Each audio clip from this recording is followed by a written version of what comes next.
So you drew upon a rational self-analysis. And I discussed this with my doctor, who felt that it was a reasonable basis for speculation, especially since my symptoms were similar to those that are produced by heavy metal poisoning. Well, in thinking about that, I realized that there was one book that I had read, two books in fact, that might have had a bearing on the case. One was a book by Hans Selye on stress. My wife went to the library and got the book, and there I found it, and where he talked about the problems of adrenal exhaustion, especially combined with invasion, and the problem of corticoids, and there I was seeing my symptoms. His theory, of course, was that the body undergoes negative chemical changes as the result of the negative emotions. The negative emotions being fear, frustration, stress, suppressed rage, of which I'd had a fair share. And then it seemed to me that if the body on the negative side develops a negative chemistry, that it stood to reason that on the positive side it would produce a positive chemistry. Well, what were the positive emotions? Love, hope, faith, laughter. And not all of these were beyond my reach. And so I informed my doctor that I was going to we were going to leave the hospital, because I realized that a hospital may have certain virtues, but it's no place for someone to be sick in. It just doesn't give you the repose that you need. And the positive value yes. that you're looking for. And so I made some interesting discoveries. I had plenty of hope and plenty of love. As for laughter, this is something that was not beyond my means. And at night, we showed some of the funniest films that we could rent. And I made the very interesting discovery that 10 minutes of good belly laughter would give me 2 hours of pain-free sleep. And I got rid of the painkillers, the codeine, the sleeping pills. They were giving me 36 aspirin a day. And I got rid of that and went with the things that I believed in. And as I say, I discovered that that laughter did produce a natural body anesthesia. It was a very exhilarating discovery. I had a good doctor, a very good doctor, who recognized that unless the patient becomes engaged in his own cure, something serious, there's not too much he can do. Mm-hmm. This is Bill Hitzig, a great guy. Mm-hmm. And so, far from holding me back, he encouraged me. Mm-hmm. I'd known him for a long time, and he had been exposed to some of my speculations on life and health. And then the second thing I did was this was before Pauling and vitamin C. Mm-hmm.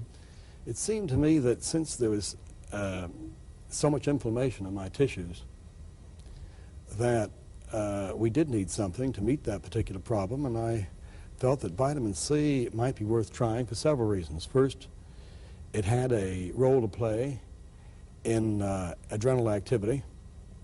Second, it helped to provide oxygenation for the cells in the body, two things that were clearly involved in my paralysis. And third, it would help to reduce inflammation. I asked Hitzig what the largest dose of vitamin C was that he'd ever given a patient, or that he knew had been given. And at that time, this was 8 or 9 years ago, they had records of 3,000 units by injection. But as I thought about that, it didn't seem to make complete sense, because the body can absorb only so much vitamin C, and it will excrete that which it doesn't need. So it seemed to me that there might be a coefficient of time, which is how much can the body absorb in a given period of time. And so the injection system didn't seem to be the ideal way of doing it. Able to stand up again. The first time when I stood up, it was like standing on my eyeballs. But you've got to push your body in these cases and force yourself to do things and believe that it's possible. So as I say, most of what I've learned has come about as the result of these illnesses. It's made me a happier man, perhaps. The cure appears to be complete. Yes, it is complete. The sedimentation time is way down to 8 or 9 or 10 or whatever.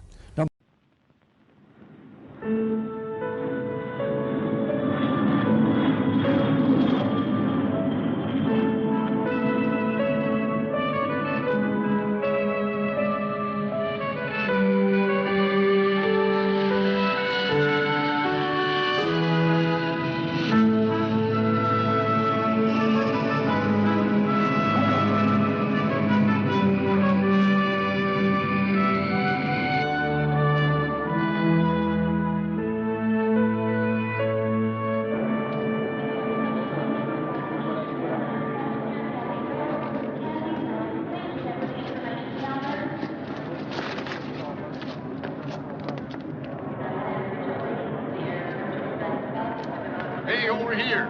Clever. Great to see you. How are you? Good. You? Hi. Here you go, Clipper. What? For you.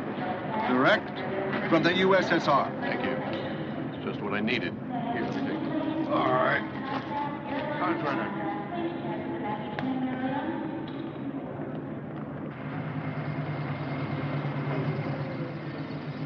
Oh, you know, the usual round of talks. Ellen stayed in a hotel most of the time. We weren't allowed to sightsee much. Well, didn't you have any fun at all? Oh, yes. He gave all the Russian committeemen subscriptions to the Wall Street Journal. He will do anything for a laugh. Welcome home. Hello. Oh, see you both. too. How you been? Good. How are Добрый день! Yay! Mwah! Как дела? What is that? A woman. For you.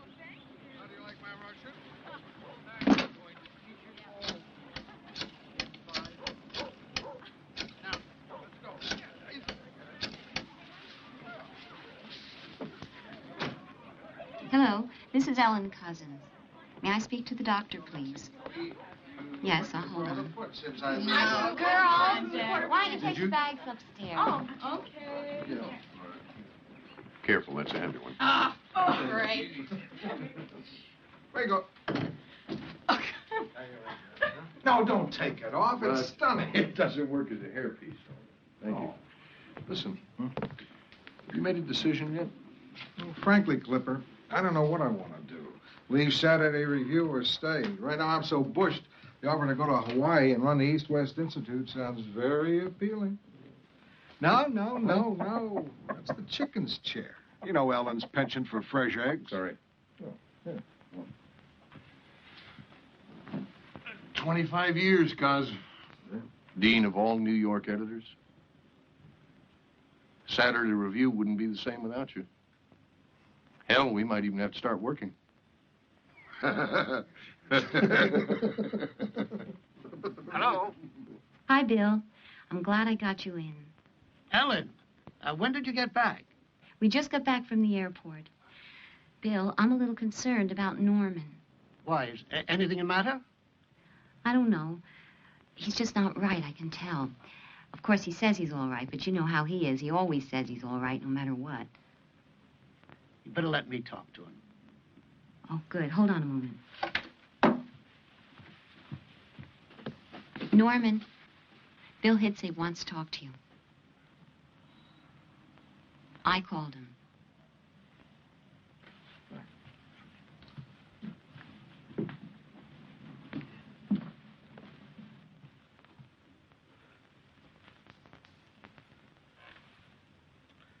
Hi, Bill. Norman, Ellen tells me you're not feeling well. It's just about gone, whatever it was. Too much borscht, if you ask me. Maybe so, but I still should take a look at you. Bill, I really don't see any reason to come in. I'm all right. You know what I need? A good night's sleep, that's all. That may be, but I'm still going to take a look at you. All right. I'll call your office tomorrow and set up an appointment.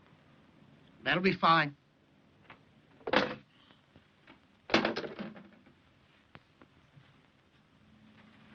happy. Mm-hmm.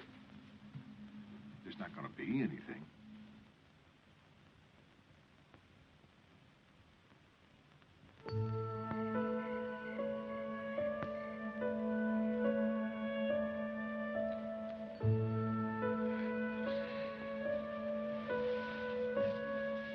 What is it? Are you all right? I'm fine. I'm fine. I want to tell you about a dream I just had. What? Jimmy Wong of the China Trade Commission came to me and told me his oldest son tried to date Lamont White's daughter. But she wouldn't go out with him. So Jimmy Wong's second son tried to date her. She wouldn't go out with him either.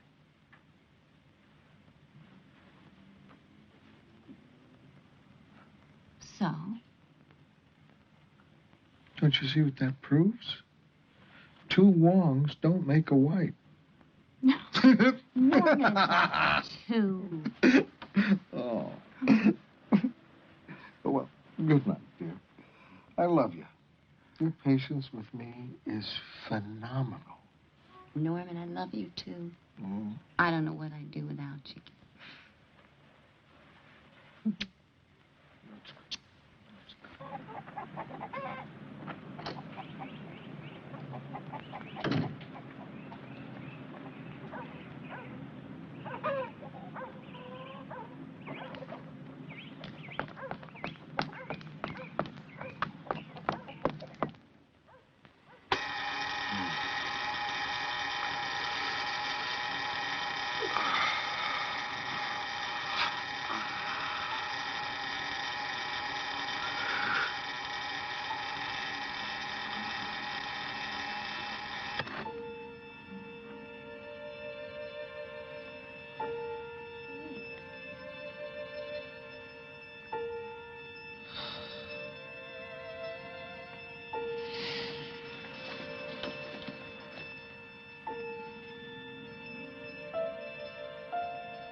Norman, are you up?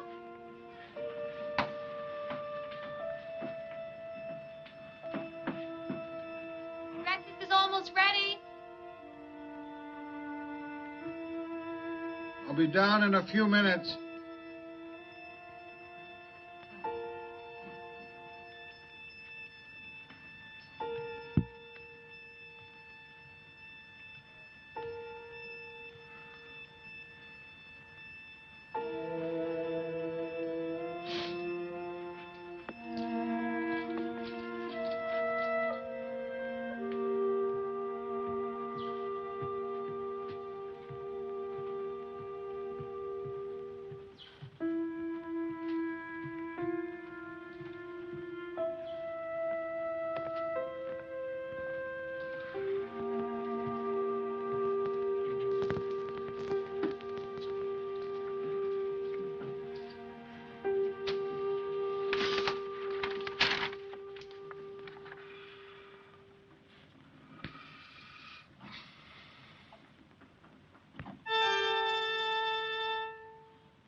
That's the trouble with long trips.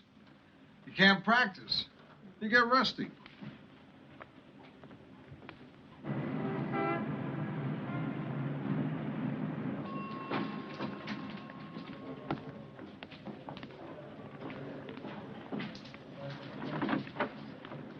Do svidania, my nobody's cheese. Well, the coffee breaks. Go with the donuts. Beluga caviar, the real thing. Hey, Norman, do we have to eat it? Can't we just sell it? Hi, Joan. Welcome back. It's good to be back. Norman, it's exquisite. Well, it's something I found in Leningrad. They say it once belonged to a cousin of Ivan the Terrible, but don't you believe it? Thank you, I love it anyway. Where would you like to begin? At the top. First of all, your winter lecture tour is shaping up great. More responses from colleges and universities than ever before. Good. You're a star. Was there ever any doubt? There's a letter here from Dean Rusk. Would you like me to read it? Go. Office of Secretary of State, Washington, D.C. Dear Norman, I want to take this opportunity to commend you and the Saturday Review on the fine work being done. You're performing great service and stimulating serious thought about the overriding questions of the atomic age. May you carry on for many more years. Sincerely yours, Dean Rusk. That's very nice of him. I'll dictate a reply later. What's next? Pick one.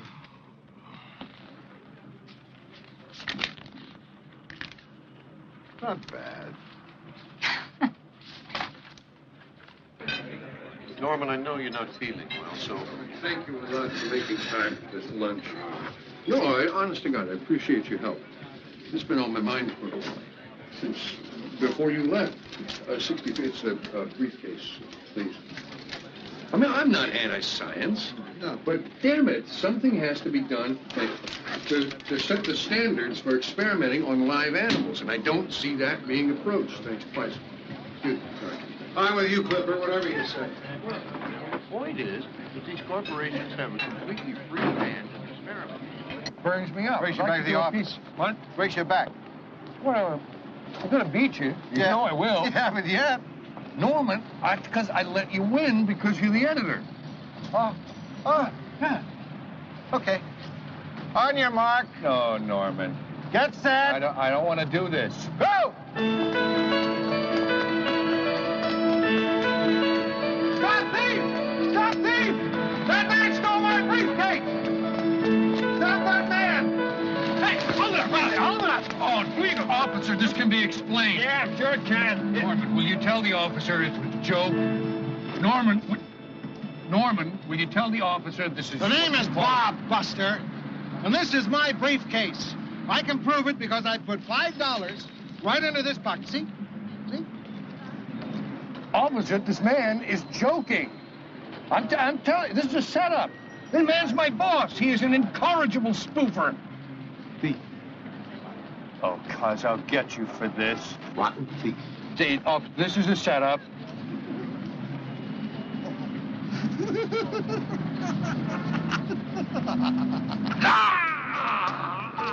Norman, what is it?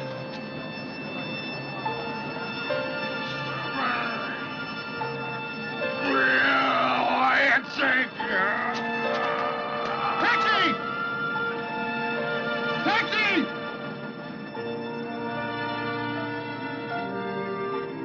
Our bedroom was on the second floor of the hotel in Moscow. We kept the windows open. Diesel trucks kept going by all night. We must have inhaled a lot of fumes. In fact, I remember feeling nauseated every morning. Then at the airport, a big jet swung around in front of us. We caught the exhaust point blank. Could it be the hydrocarbons? Swallow. Bill? How does Ellen feel? Fine. No problem with her. Well, it's possible it could affect you and not her. But if it is the heavy metal poisoning, the blood tests will show it right away. Well, let me see.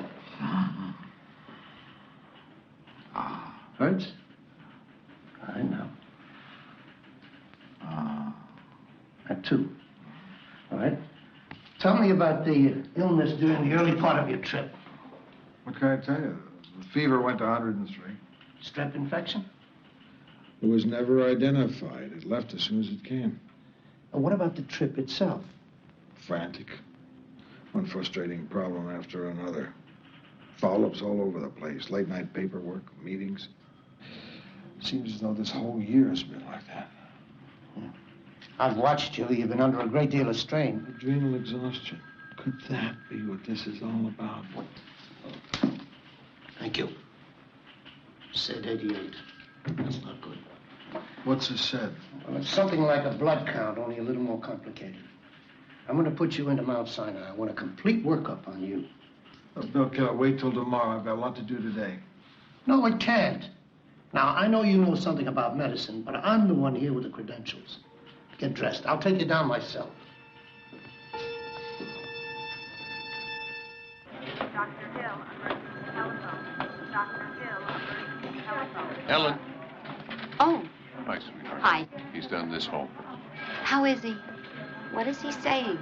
Well, you know your husband. He will give you several thousand words on the state of the world. He will rage about the human condition, but just trying to get him to say anything about his own. Well, do the doctors know anything now? No, they Oh, Ellen, you know how thorough Bill Hitzig is. He'll get to the bottom of it. Don't worry, everything's going to be all right. Listen, it's right down there in 201. I'm sorry, I've got to get back to work. I'll check with you later. Bye. Thanks.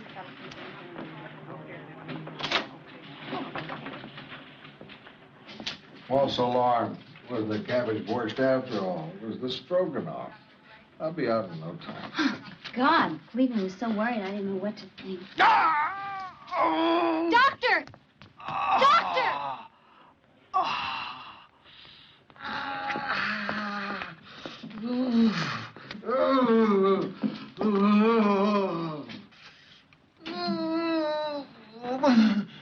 What does it hurt, Mr. Cousins? Everywhere. Everywhere.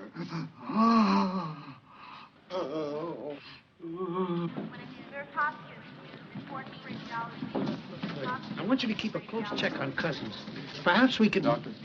Sed rate's still going up, 102. Thank you. Thank you very much. You're welcome, sir.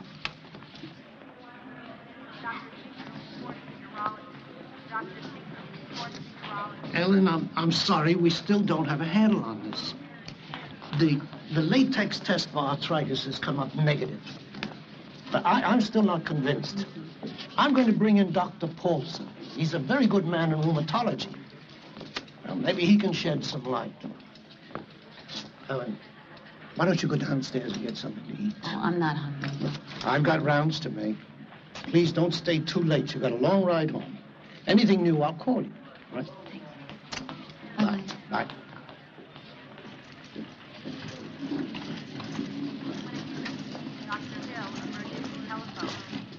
Is that for Mr. Cousins? Yes, ma'am. White bread and boiled out vegetables? It's standard. All the patients get it. Well, not my husband.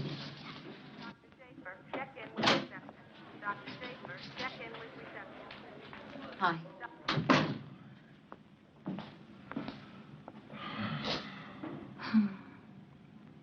Norman, we're going to have to decide what we should say about this.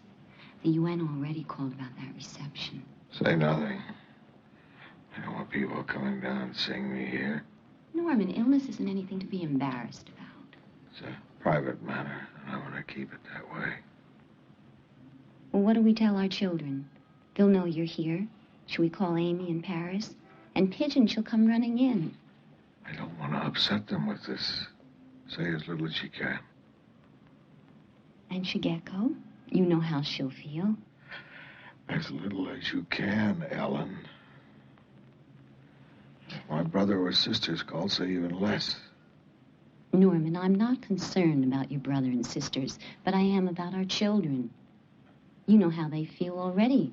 How you keep them out, shut them out of your personal problems. I just don't see the point in worrying them over nothing. It's not nothing. It's something. There is a problem. And they're not children anymore. I can understand how they feel. Why are we making such a big thing out of this? It'll blow over in no time. I'll be out. Give it 3 days.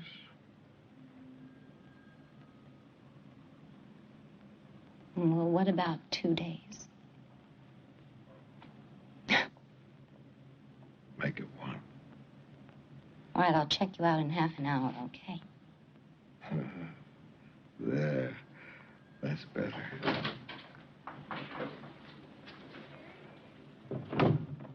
What's that? I need some blood, Mr. Cousins. Again? 4 different people have taken blood from me today. Well, different departments.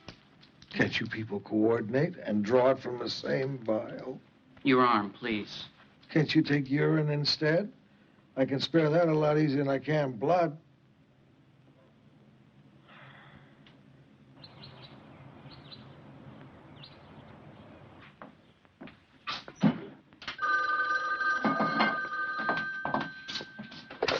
Hello? Just a minute, please. Mom! It's Dr. Hitzig. She'll be right here. Yes, Bill. Ellen? Dr. Paulson's coming in to see Norman. I may have something for you later today. Will you be here? Of course, I'm on my way. Bye. See you later. Bye-bye. Be back later, darling. Mom! Mother! Mother, what's going on? What do you mean? You know what I mean.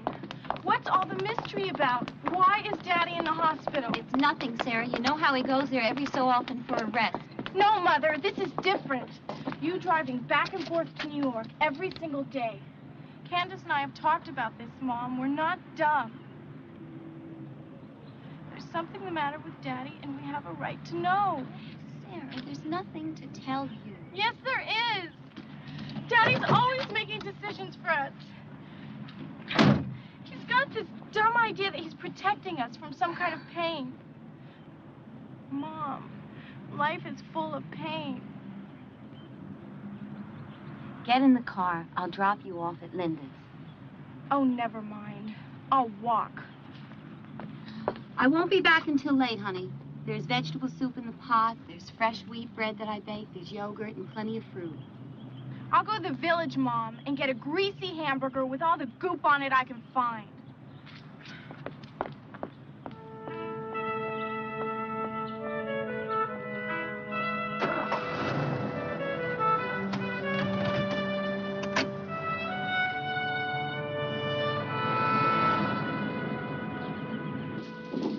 Discuss the elements of the case. Sure.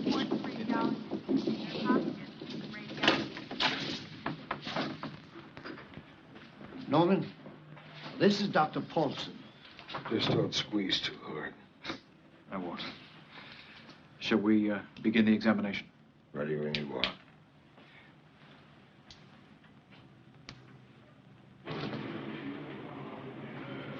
Dr. Silver, telephone. Dr. Silver, telephone.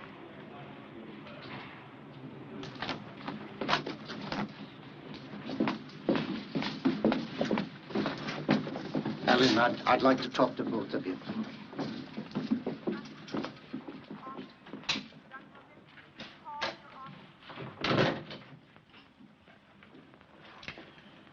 Well, here's the situation to this point. We seem to have a variety of opinions. Post-infectious strep polyarticular rheumatism, post-infectious fasciitis, collagen disease of some sort, an allergic vasculitis, a polyarteritis, incipient scleroderma, or possibly an atypical rheumatic fever. I see. Multiple choice. Can I pick the one I want? Please, Bill, what does he have? Yes, damn it. What have I got? When do I get better? Frankly, Norman, I don't know. I don't know the answer to either one of those questions.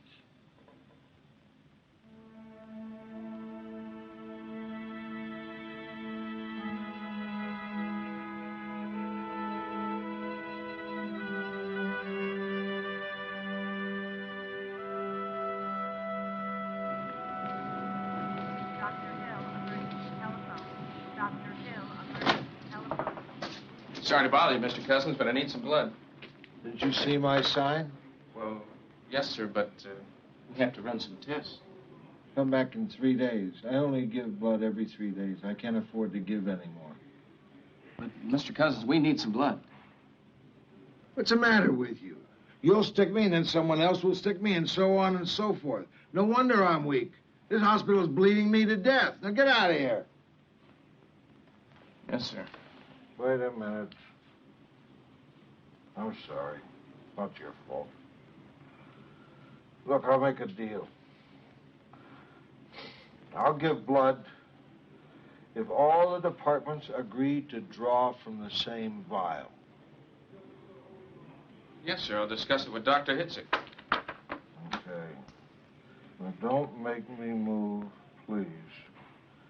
This is the closest I'll ever get to heaven. take from here.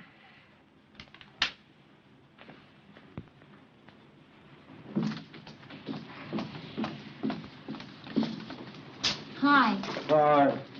How are you? All right. What have you got there? Vitamins, minerals, enzymes. Oh, honey, I can't eat all that. You won't have to.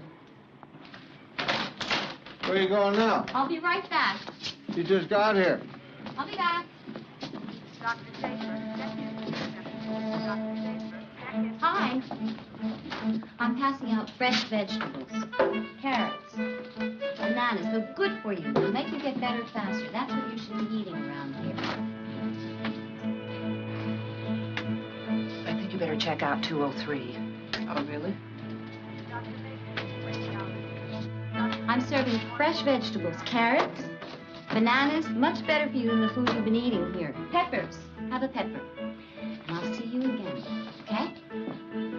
Mrs. Cousins, you can't do that. Why not? It may not be on their diet.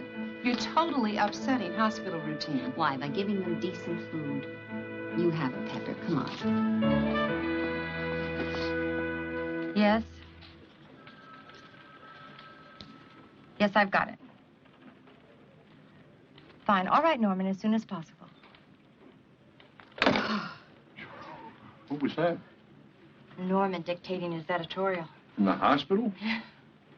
Well, why not? You can run the magazine from Africa. You can certainly run it from the hospital. Would you like to sign Sure. it? Go ahead, I'll catch you there. Mr. Cousins' office. Joan, is my father there? No, he's not, Chicago. When did the hives first appear? When I woke up this morning, my skin feels like it's being chewed by millions of red ants. That's probably a reaction to the butazolidine. It's not serious. Nodule? I saw that. Would you stand, please? I'm not sure if I can make it.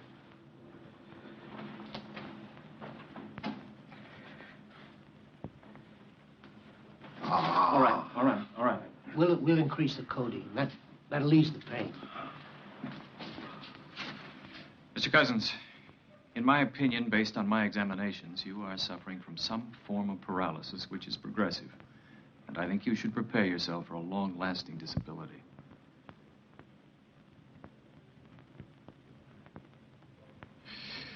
I'll be in my office all afternoon, Bill, if you need anything. Thank you. Bill. Now, wait a minute. I'm still not convinced. I've arranged with Dr. Rusk at the Rehabilitation Institute to have you examined by Dr. Ed Lohman. He's the #1 man there. Father, what is it? Why are you here? Be careful, honey. But, Mother, what's the matter? What's wrong with Father? We don't know yet, darling. Dr. Hitzig is trying to figure it out. The girls don't know what this is all about, and I want it that way. You've been through so much yourself, I think you can understand. I'm going to tell you what we know to this point. Dr. Norman? Dr. Hitzig. Norman is in room 201 down the hall. I've got an emergency. I'll be back as soon as I can. All right, fine. All right, now, please say when it hurts.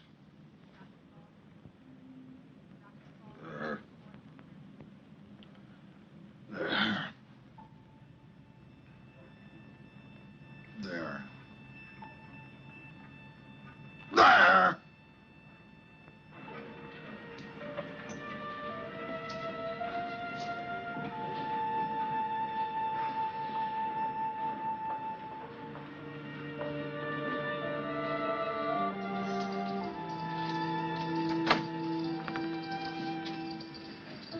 Mrs. Cousins? Dr. Blake, recovery. Dr. Blake, please report to recovery.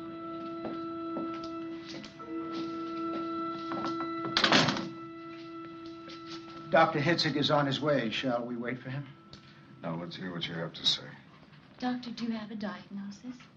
I do, Mrs. Cousins. I'm sorry, but in my opinion, it's a clear-cut classical case of ankylosing spondylitis. Please let me hear it in English, Doctor. Ankylosing spondylitis. It's a degenerative bone disease. It just keeps getting worse and worse. I'm afraid there's no cure.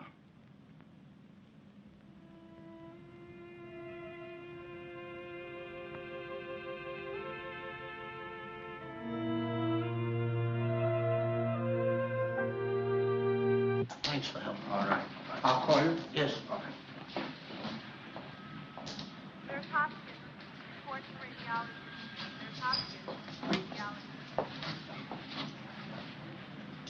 Miss Cousins, are you all right? Miss Cousins, is there anything I can do?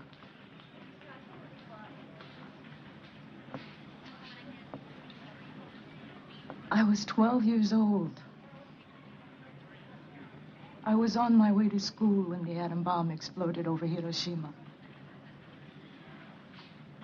I raised my hand to shield my eyes. My hand was useless after that. It was Father's idea to bring the Hiroshima maidens to the United States to help them with surgery. Many other people in this country, experts, said that it was a bad idea, that the girls would not like it here, that they could not eat the food, that they would hate the Americans who had done them the harm. Father fought against those people hard. They were wrong. The Hiroshima maidens learned to love the Americans who took them in and helped them. If Father had not adopted me so I could stay in this country, I would not be as I am now. I would not learn to be a nurse and support myself. We must not lose him, Doctor. He's a very special person.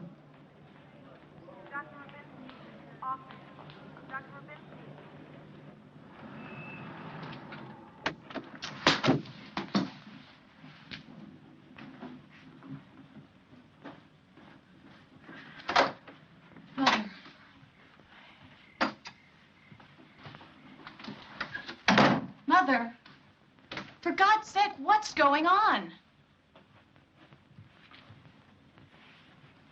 Mother, please, we've been shut out long enough. Daddy didn't want you to know. He's been protecting you. No, Mother. That's only part of it. Daddy thinks he has to be self-sufficient. He thinks that getting sick is some kind of weakness he shouldn't be exposing to us. It's more of the same thing. He's making decisions we should be making for ourselves. Mother, what is it? We want to know.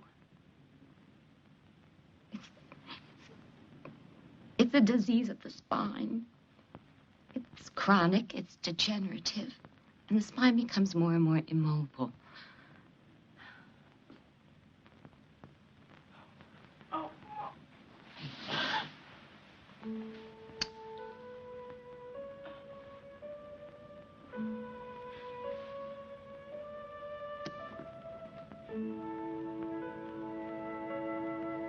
Dr. Albert Schweitzer, Lamborine, Belgian Congo, Africa. Dear Albert, thank you for your letter and for your concern over my illness. It has been diagnosed as ankylosing spondylitis. It's a degenerative illness of the spine, which I'm afraid is quite serious. I remember you writing about your midlife illness, how it completed your education. You said you joined the fellowship of those marked with pain, that ever after you would understand those who are ill and could better help them. By strange coincidence, I met someone with the same disease as mine.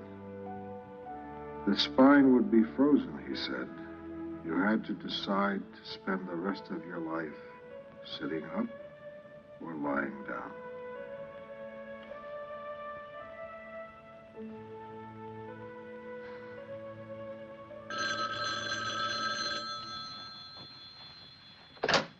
Hello? Standing. What? Not sitting up or lying down. Standing. I'm going to lick it. I don't care what anyone says. Norman? What is illness anyway? A laundry list of problems to solve. A war. The other side establishes a beachhead. Your side fights back. Whatever it throws at me, I'm gonna throw right back. Norman, would you please calm down? I am calm. I'm positively passive. Now, I know you're sitting up worrying. Stop it. Go to sleep. Sleep? Good night, darling. Bye.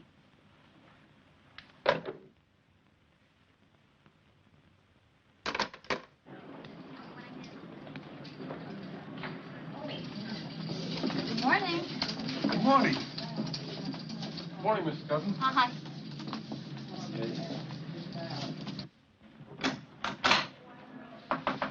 Hi.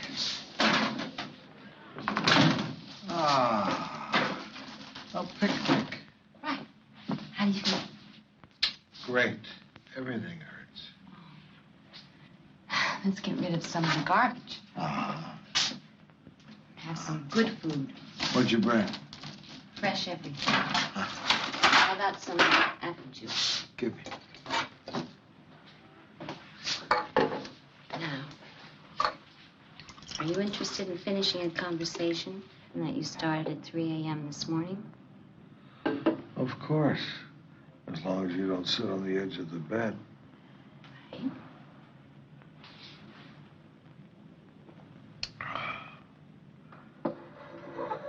Point 1. No panic. It increases stress. It makes everything worse. Unfortunately, sometimes the medical profession itself gives everyone the shakes. Ellen, I was thinking about the day the insurance doctors turned me down.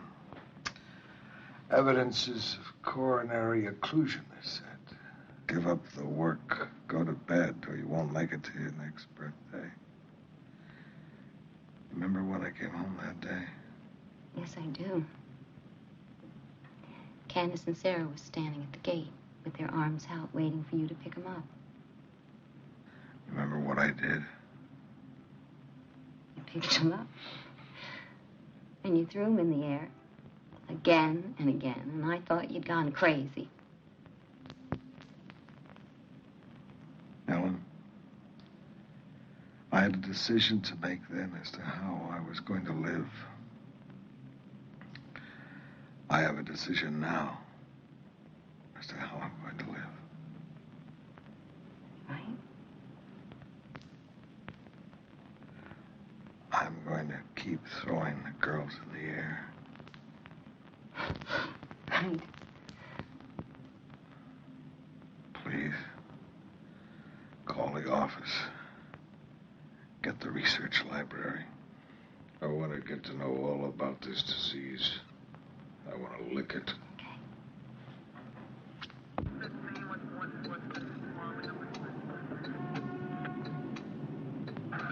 Turnips, try pepper, Bill. Delicious. Forget about the vegetable salad, Norman. What do you want to talk to me about? Albert Schweitzer once told me that illness never stayed with him long.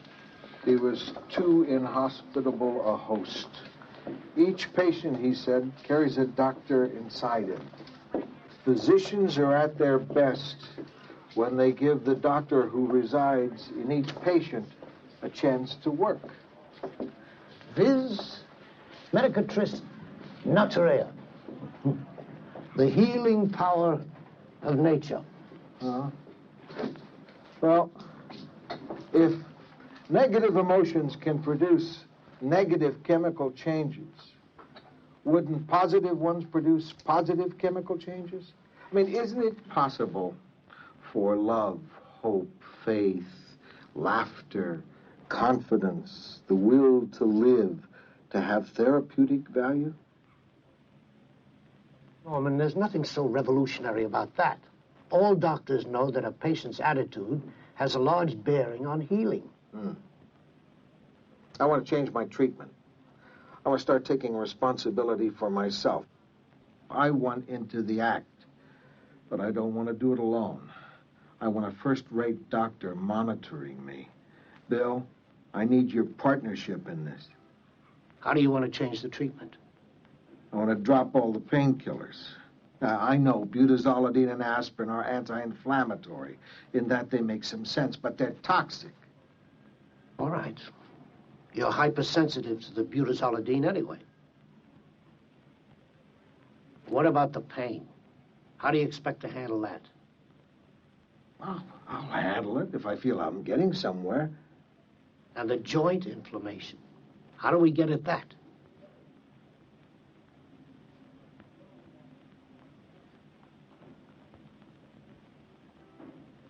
Vitamin C. Norman? Now, wait a minute. Before you dismiss it out of hand, vitamin C helps oxygenate the blood. There's the study. Ascorbic acid has been shown to be useful against a number of illnesses. Isn't it possible that it could also be useful against inflammation? All right. Primum non nocere. Above all, do no harm. A modest amount of vitamin C can't hurt. No, I don't want a modest amount. I want massive doses. And I don't want it as an intramuscular injection. I believe it'll be most effective put directly into the bloodstream. No. It would be too painful. Let alone what would happen to your veins. Too much C can affect the kidneys. I'm in agony now. I feel like I'm being slammed against a cement wall. I don't have time to worry about my kidneys now. You can keep an eye on them as we go along. Besides, the body has its own wisdom. Too much C, and then it'll be excreted. Norman, I don't want to argue with you. Argue with me. Norman, please. No, let's argue it out. This is important to me. Intravenous injections of vitamin C are too far removed from standard medical practice. Bill, you and Norman have been friends for years. He knows so much about medicine because you took him on rounds. You taught him. Yes, well, that's the trouble. He knows something about medicine, but not enough. Now, listen to me. Intravenous injections of vitamin C has never been tried before. Then it's time it was tried. I have no idea of what will happen. If anything happens, you'll be right there to stop it.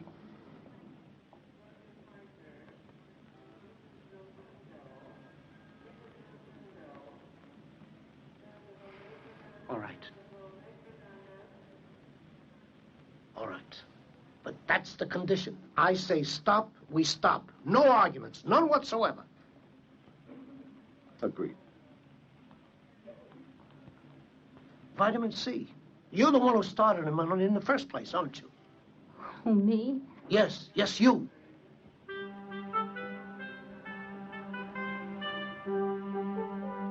When the news gets out about what I've agreed to, my colleagues ought to play hell with me. Here, try your pepper now.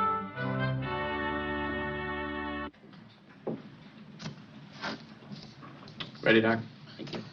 The sooner we start, the sooner we'll know.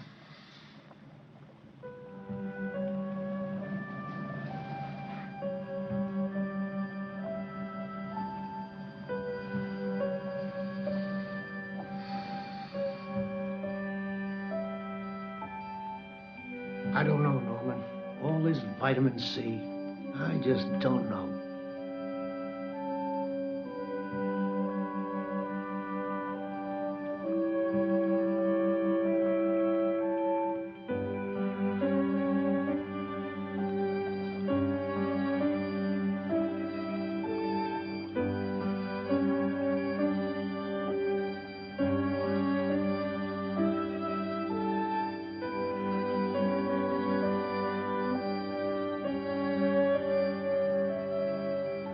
That's it.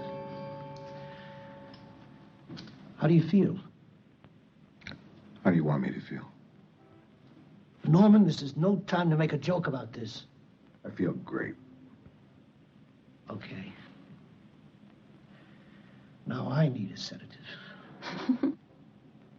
But I want to increase the vitamin C tomorrow. Gradually, I want to get it up to 25 grams. In time, in time. You rest now, Norman. I'll be back in a while.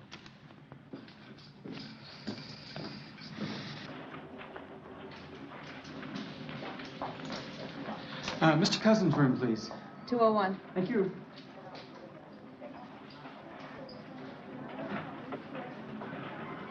Well, I am puzzled by certain aspects of the case. Excuse me, George. I'll see you later, Bill.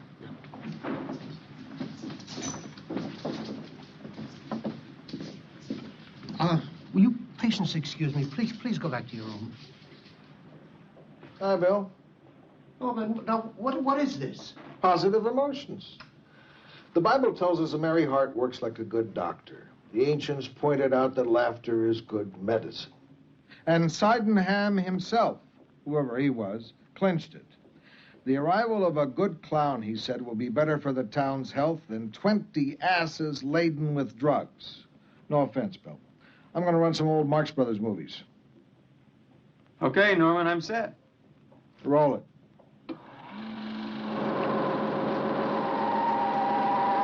Wait a minute.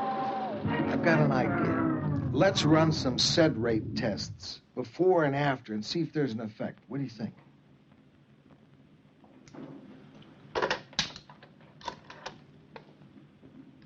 Lad, will you send someone to 201 to draw blood?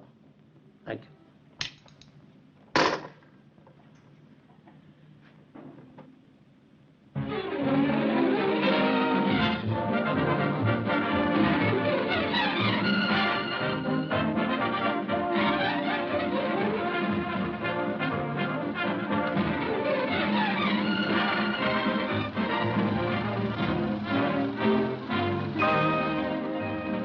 Did you get the turkey?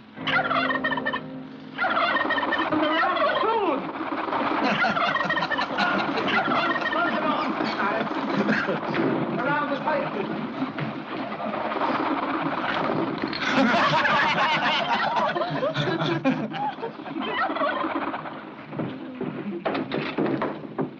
Well, we had no cranberries anyhow. Well, this only goes to prove what I always said. The hotels are no good.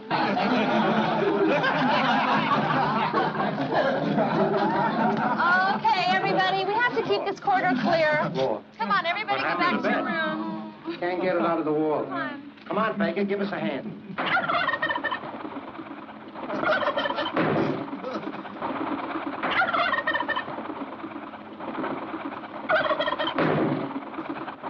How do you like it? It's the same for my second act. I don't like it. If you don't like it, we'll put in another scene. You can have any scene you want.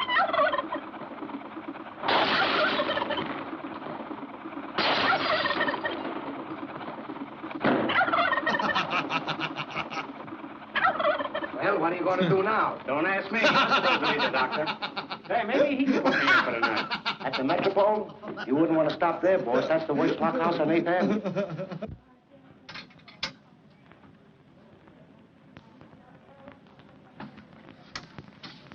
Okay, thanks, Jack. Dr. Hill, emergency telephone.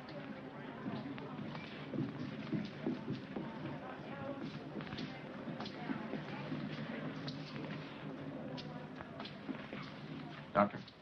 Thank you. Well, your SID rate's gone down 6 points. How about that? Tomorrow it's Abbott and Costello. Oh, there's nothing to cheer about yet, Norman. A swing of a few points is meaningless. Oh, I know, but I sure feel good. I think I can sleep now.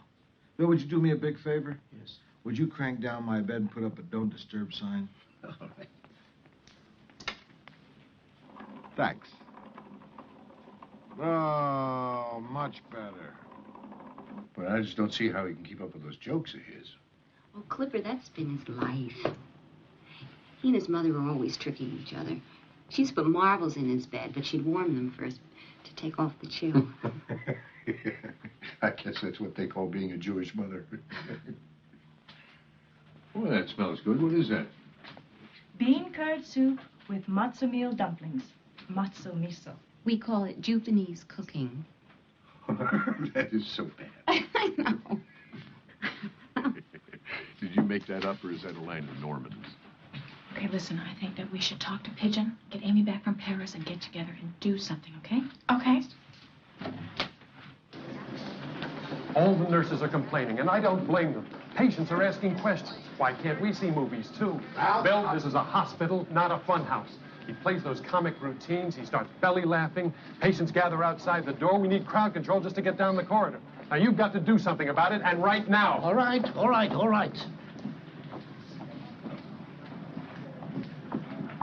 More gauze. More gauze? More gauze. A little more gauze. We don't have any more gauze. That's all the gauze? Yeah. I don't know what happened. We had a small little A sponge.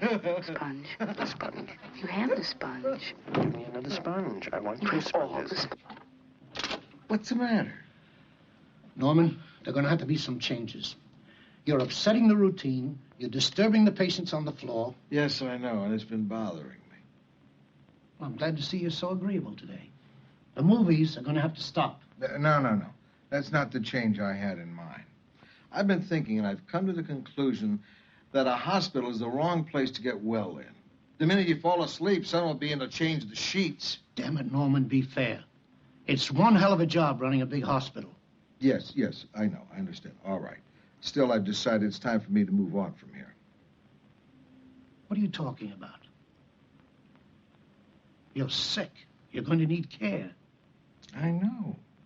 Bill, you've got a lovely penthouse apartment at the Mayflower Hotel. I'll rent a small suite there. It'll work out fine. You'll be right on the spot to keep an eye on me, right? It's a beautiful idea. The food will be better, a lot better. The rent will be cheaper, too. Isn't it a great idea? Watch this. 2 points. Damn it, Bill.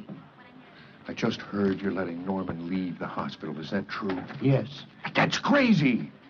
You know what the problem is? You're too close to him, and you are letting him shove you around. Oh, Cleveland, don't you start in on me, too. Bill, Norman is a rare man. He is the best damn editor this city has ever seen. And he's one of the few who cares anything about the ordinary guy. Most of them, you know, can't wait for noon Friday so they can escape to their enclaves in New England. Then they shut themselves off from the very people they say they're writing for. Norman's not like... See, the problem with Norman is his idealism carries him straight into the realm of fantasy, experimenting on himself like this, and you're letting him get away with it. Well, Bill, I understand. You don't want to argue with him because he's sick. Well, Norman is counting on that. That is abject tyranny on his part. And you're letting him do it. All right, I'll argue with him. Go ahead, Avery. Argue. No, I can't argue. This is crazy. Norman belongs in a hospital, not a hotel. Bill, if I got a sick burro, I'm not going to show him Marx Brothers movies. I'm going to stuff him full of the best medicine I can get my hands on. I've tried my best to do that. But this isn't going to work, is it? Can you honestly tell me that you believe in this cockamamie treatment that Norman's dreamed up for himself? Can you? Cleveland, I've discussed enough medicine for one day. I'm going home to dress for dinner. No. You haven't answered my question, Bill.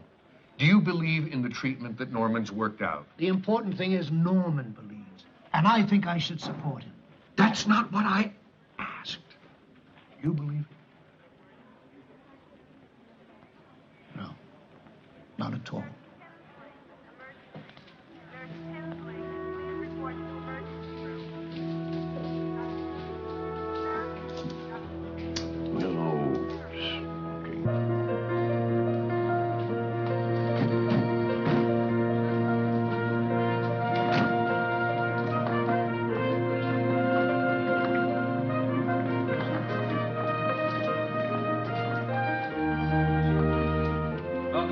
Mr. Cousins. Thank you.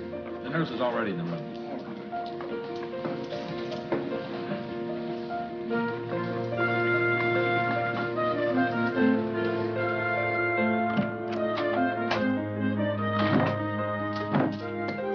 Hello, Mr. Cousins. I'm Nurse Frances. Hi, Francis. Nurse Francis. Hello. Hi, how are you? This is very nice, isn't it, Cleveland? Yeah, it's going to be great. Norman, if the news gets out, you're going to empty all the hospitals and fill up all the hotels. Norman, I think I'm going to like this. It beats the hospital. Everything's coming up roses.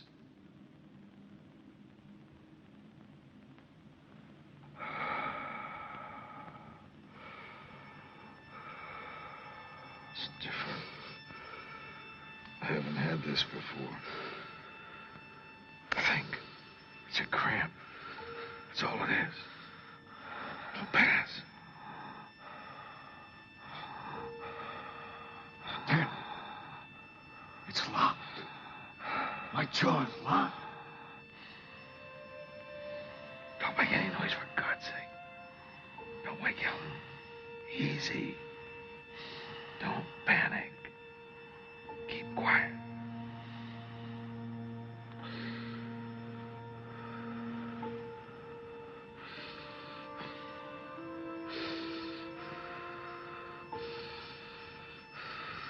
Water.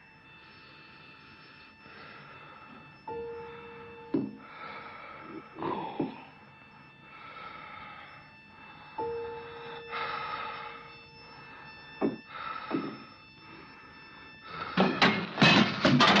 Norman?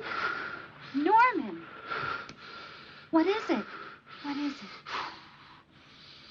Oh, my goodness. No. No, call Bill. Norman, please. No. They just put me right back in the hospital. Wait till morning, then we'll see how it is.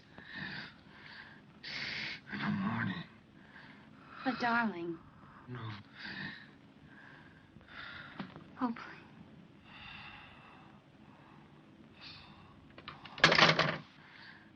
Okay.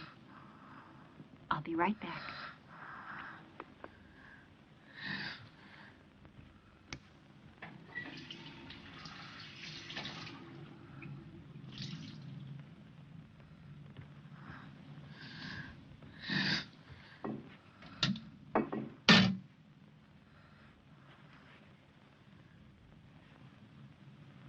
Ellen, What?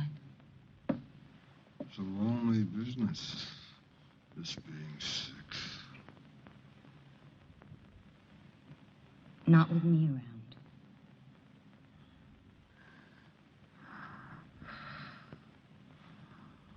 Was I too brash? Was it a mistake to leave the hospital? If it was right yesterday, it's still right today.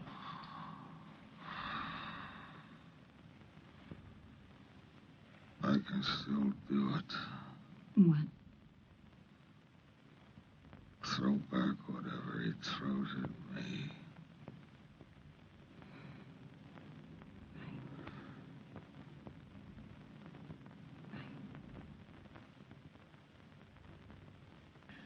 Open your mouth.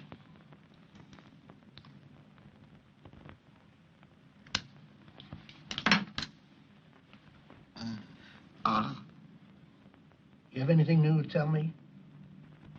Now, don't kid me, Norman. It's in the jaw now, isn't it? Now, you listen to me, both of you. If you want my cooperation in this, if you want me to be a partner, I simply will not put up with your keeping anything from me. You can hide whatever you want from anyone else, but not from me. Is that clear? I'm sorry, Bella. Of course you're right. Now, you can keep on laughing your head off, and I'll keep on with the vitamin C. But you're going on round-the-clock nurses, and no argument it's called for. And one thing more. If this shows signs it's getting worse, you're going right back into Mount Sinai.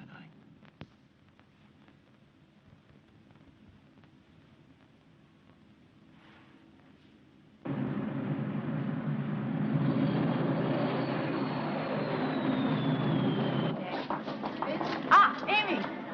Amy! Hi. Welcome home. Can you get that okay? Let's go, let's go.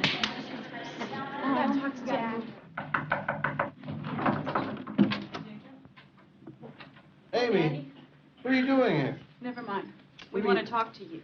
What? Let's bring him over. Mr. Cousins. Oh, no, it's all right, Francis. These are my daughters. Yeah. Does your mother know you? No, Daddy. Mother doesn't know we're here. She doesn't even know Amy's back. Daddy, Hmm? do you remember what you wrote in the Saturday Review credo? What? Why, I wrote a lot of things. I wrote that the magazine is by natural right the property of the readers. That a writer must believe in what he writes. That cynicism is a waste of time. Daddy, your paragraph on feelings. That honest sentiments, honest passions, and honest indignations are among the highest expressions of conscience. That there is no need to feel shy or awkward or embarrassed in their presence. We're mad, Daddy. All of us. Shutting us out is a sign of disrespect. It's not right. It's telling us what's good for us and what isn't. And we should be deciding ourselves. You think Shigeko can handle it better because of all she's been through.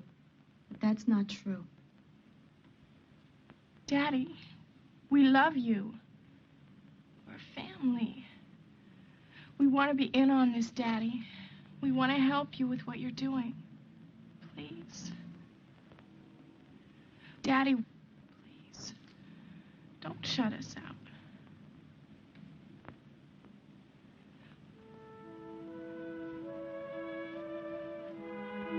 No. I know.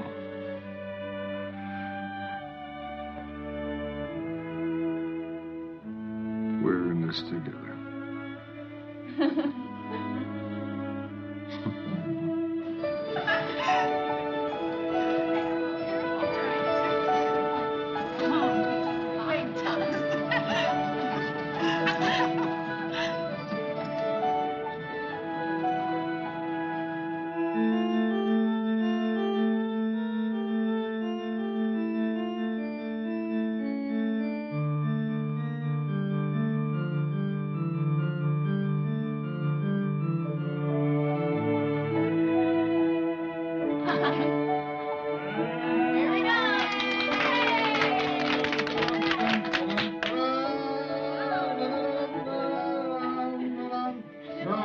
Ladies and ladies. Presenting in the center ring, that eminent prestidigitator, Norman Cousins, tying his shoe.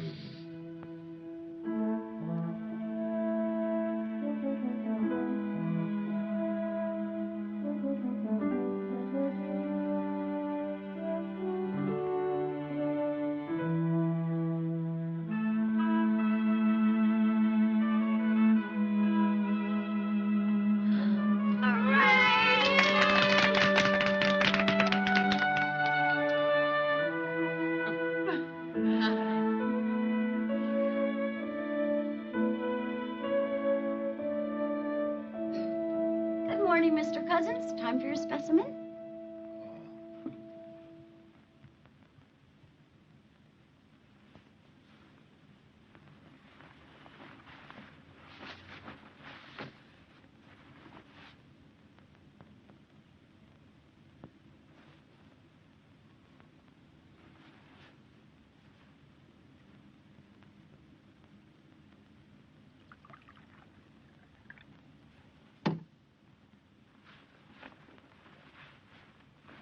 All right, Francis.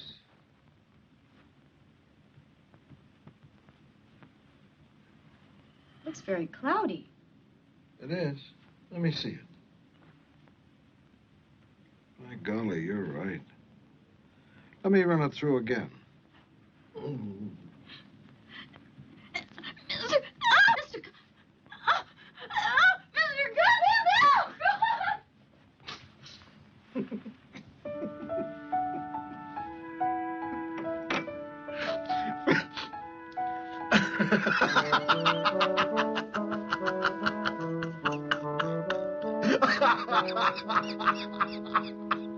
Now, please, it was just Norman playing one of his little jokes.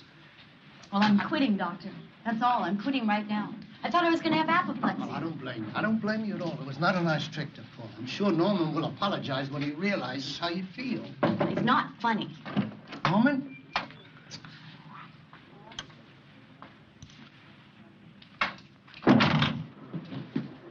Doctor, we just can't have it. Now, we have many older people in the hotel. They need their rest. I understand. Can't Mr. Cousins play the organ more softly? I'll talk to him. Can't he laugh more softly also? I'll talk to him.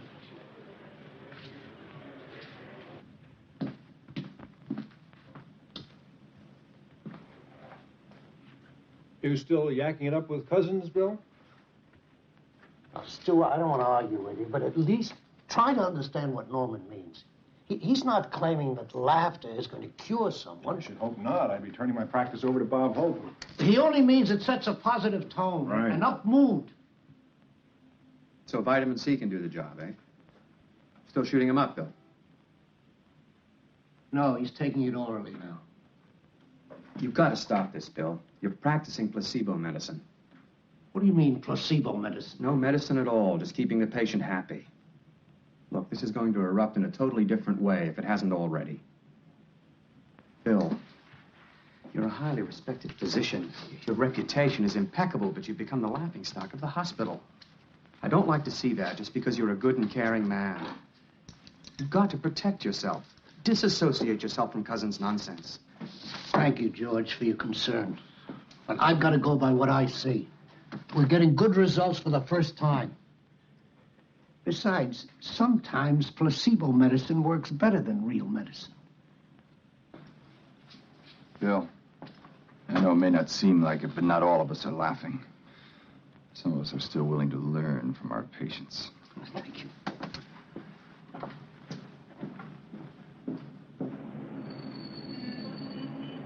Yes, I'm feeling much better. Thanks for calling. If I can make it, I most certainly will. All right. Okay, bye-bye.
Let me help you.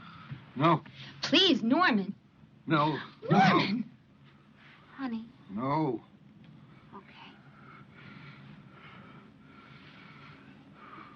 Here.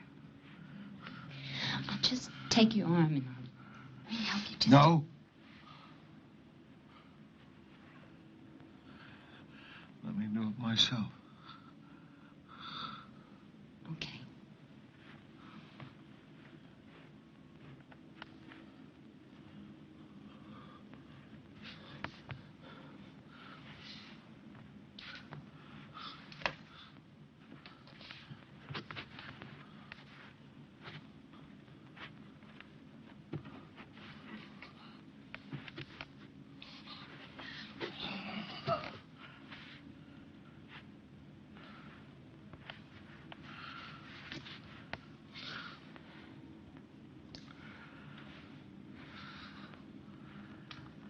Now you can call Bill.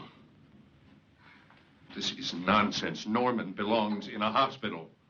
For God's sake, what's the matter with the two of you? Just because you wish for something doesn't make it so. Cleveland, please keep your voice down. Norman is sick. This is not a head cold he's fighting. He cannot lick this thing just by sheer force of will.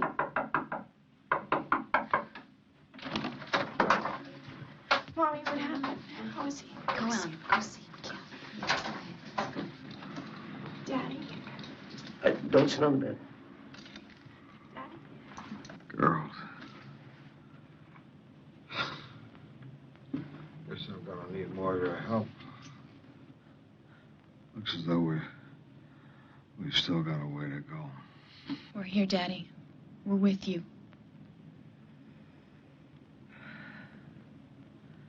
Remember a few years ago when I was teaching you chess? The TV was on. It was an anniversary day of some sort.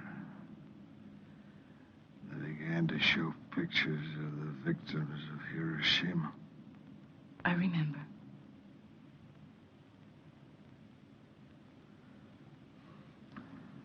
I worried about you seeing them. Wanted to turn the set off. Remember what you said? Yes. Tell me again. I said I could take it.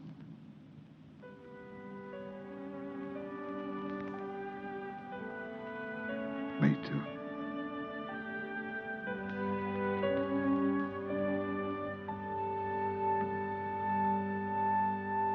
And Hideko Sumemura. You remember her. She was the youngest maiden. She has 2 babies now. Terue Takeda has 3 children. And Yoshi Harada has 2. I see. What you're saying is when I get all better, I can also get pregnant. Oh, no.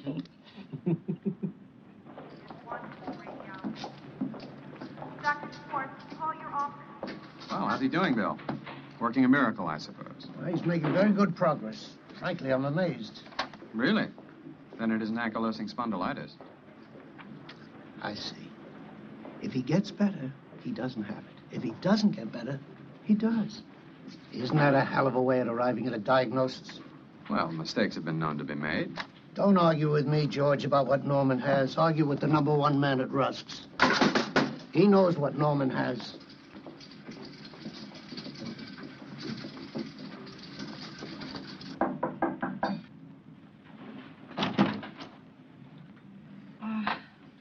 I'm Rose Farrelly. I called from downstairs.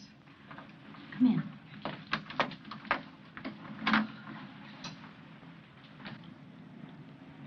I'm Rose Farrelly, Mr. Cousins.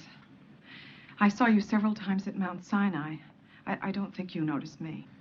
I'm sorry I did, Mrs. Frelly. Won't you sit down? Thank you. Would you like a cup of tea? No, thank you. My husband was at Mount Sinai the same time that you were there. He was staying just down the hall from you. We used to hear you laughing, and your wife brought us fresh vegetable. My husband is very ill, Mr. Cousins. He's very, very ill. They say that there's no hope. They sent him home to... I'm sorry, Mrs. Furley.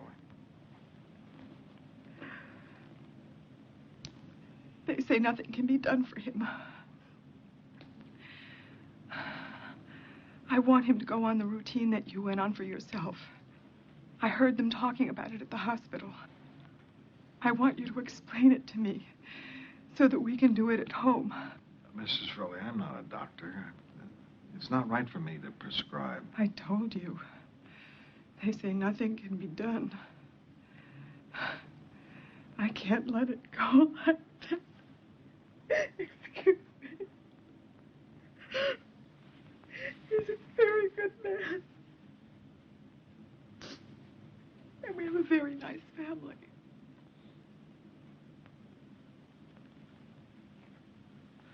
Mrs. Furley, this is my doctor's phone number. Dr. William Hitzig. Have your doctor call him. He'll explain it all.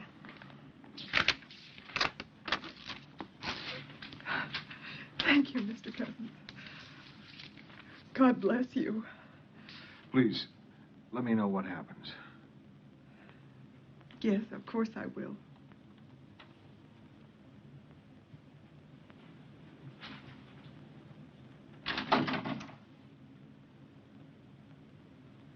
Okay, Seth? Yeah. Here it comes. Uh-huh. 2 for 2. How about that? Oh, it's all right. You're hitting them. Burn it in. Burn it in. Come on. I dare you. Sure. Yeah. Good. All right, wait. Okay. Yeah. Here it comes.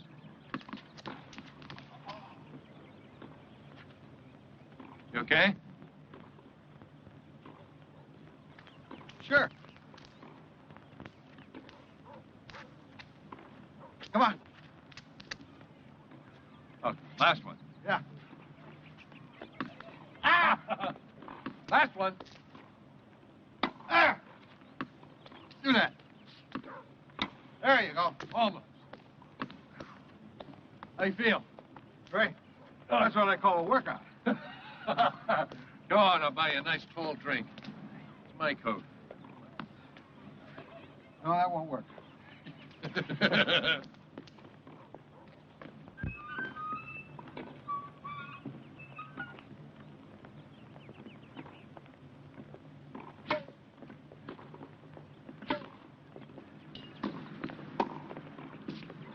The hotel said that you were here. Miss Furley, what happened? Didn't your doctor call mine? Yes, Mr. Cousins. Your doctor told my doctor that your regimen is a lot of bull.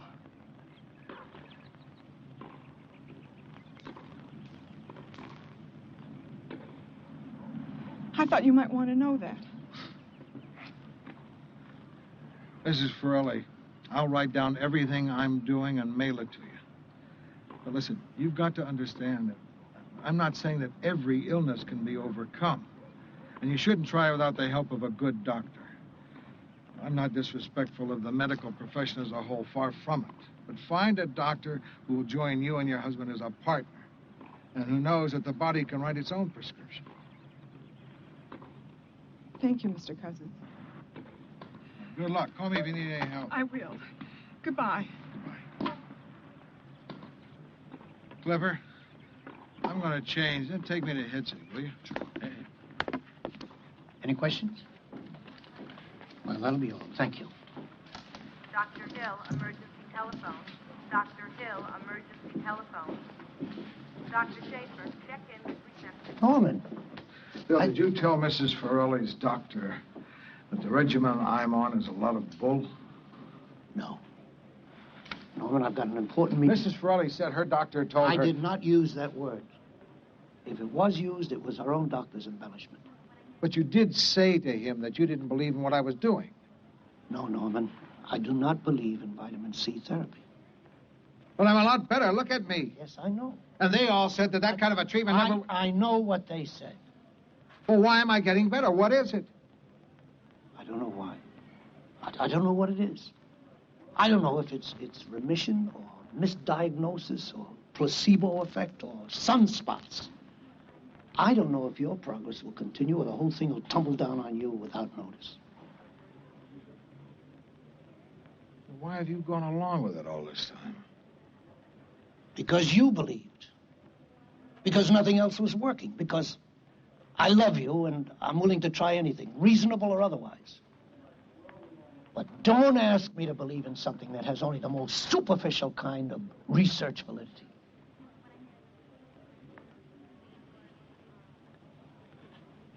I'm a trained medical practitioner. I believe in the scientific method. I believe that, and only that, has allowed medicine to come out of the Dark Ages. I cannot and I will not go against it. And I will not prescribe for anyone a therapy I do not believe in, no matter how much good it seems to be doing you. I must have demonstrable proof. I must go slowly and carefully. I cannot chance following whim. I'm under oath. I will not risk doing harm. That proves I'm a whole lot better. You're willing to argue with me. All right, Norman, you believe as you will, and I'll believe as I do. Bill, I think it's time to give this body of mine a real test. What would you say if I told you I was going to the beach? Norman, are you insane? You're going to kill yourself. No. I'm just going to beat this thing.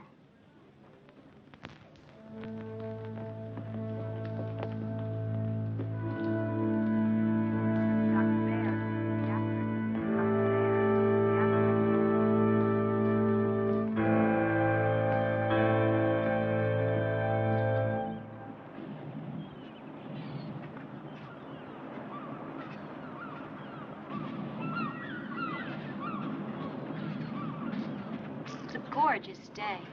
Oh, will you take it easy? We're trying to help you. Yeah. Walk past us. You're doing fine. You're doing fine, Clipper. How are you doing? I'm doing fine, too. We're going to the beach. You guys ought to get in the water with me? Maybe. What do you mean, maybe? How about you, Clipper? I don't hear you. You first. It's going to be, bracing. It's going to be What an bracing. unfortunate word choice, Norman. All right, let's take them off. Hold still.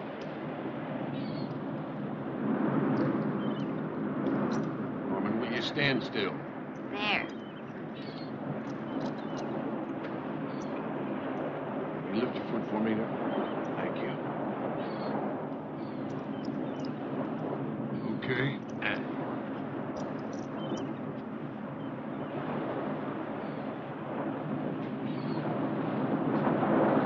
Nice and slow, cuz.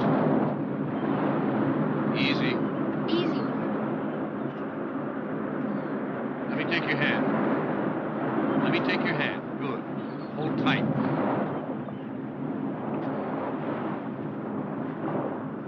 Be careful. No, hon. Okay. Slow, slow. Careful of these rocks, cuz. Okay.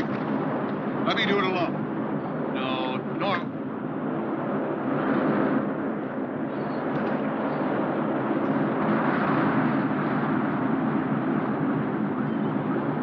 Cuz, please take my hand.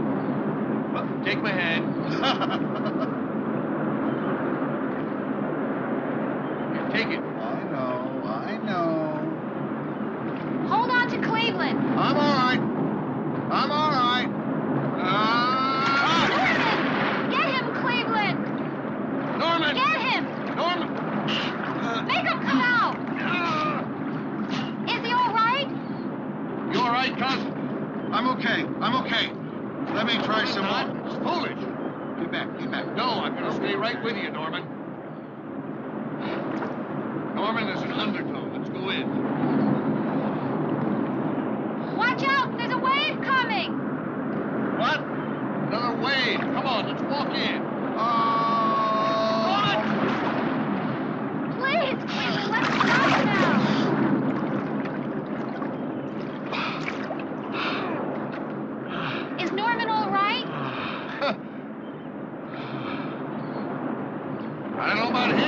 not too good. Better get back in. Getting rough, Gus. I did it, huh? Great, darling. I feel fine. I'm proud of you, Norman. I'll bet my cane won.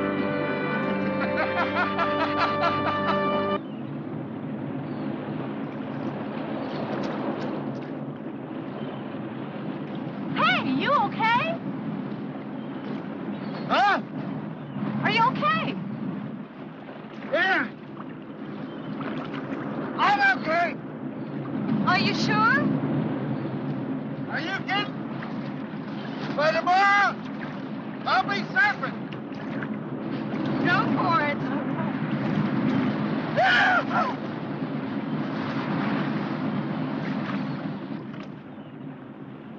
He's all right. Yeah, he is.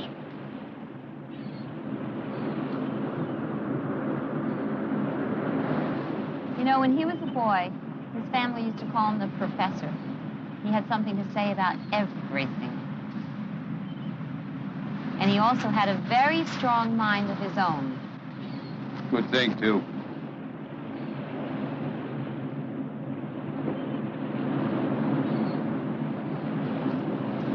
I love him, Cleveland.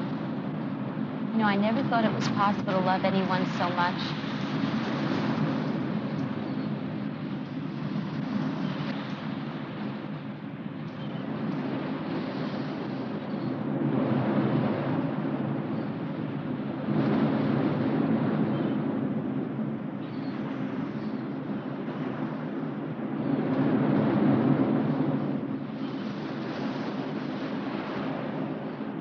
Yes, Bill, he's doing extremely well. What? Oh, I see. Yes, I'll tell him. Thanks for keeping in touch, darling. See you soon.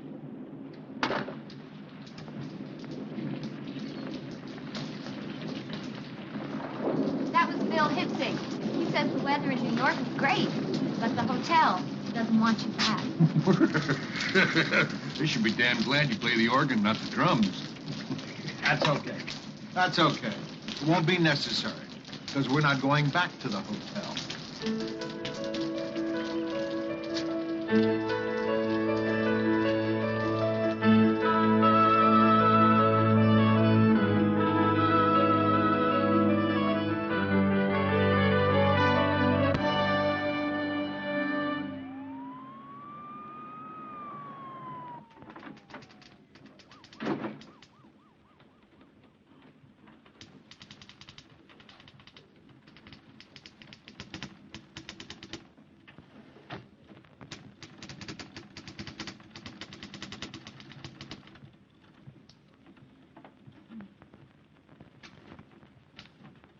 Excuse, please. Happy day, sweetheart. My name is Professor Weizenhofer, Ph.D., University of Upper Silesia. My card, if you please. Yes, Professor, what can I do for you? Exactly. You see, sweetheart, I have geschrieben un paper on the Krippit Marshes. The Krippit Marshes by Professor Joseph Weizenhofer, Ph.D. The Krippit Marshes are wonderful marshes. They are big marshes. They are deep marshes. They are very wet marshes. Professor. They suck people in. What the hell's going on here, Joni? Ah, Mr. Norman Cousins. Mr. Norman Cousins, to be sure. Such pleasure, Professor Weizenhofer. Congratulations. I have chosen you to publish my paper on the Krippit Marsh. You see, the Krippit Marsh by... Professor, this is not Mr. Cousins. Nine? Then where is Mr. Cousins? That's what I've been trying to tell you. Mr. Cousins isn't here. No? So I wait. I go into his office. I sit and I wait. I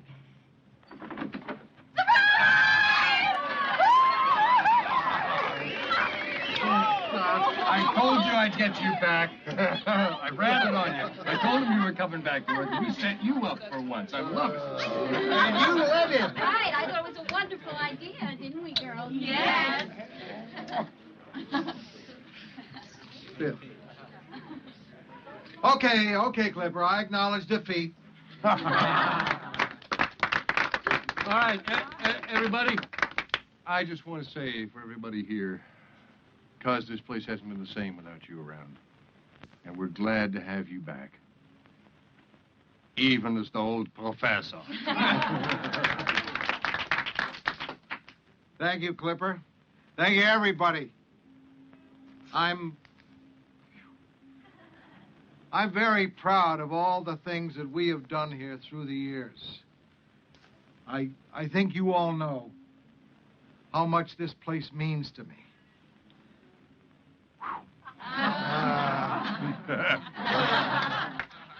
Next to my family, nothing means more. Illness is a great clarifier. We get well, not simply to get well, but to do something. This is what I do.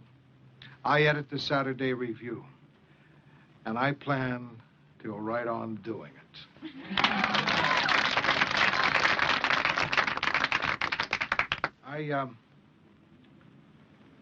I learned a couple of other things from the illness. It brought about greater understanding between my daughters and myself, and it reaffirmed the value of a close family. I found out that there are some doctors who are all too quick to pronounce doom, and you must never underestimate the power of positive emotions, nor the incredible regenerative powers of the mind and body. Now I want to say something about the one I consider to be the real hero in all that's taken place, Bill Hitzig.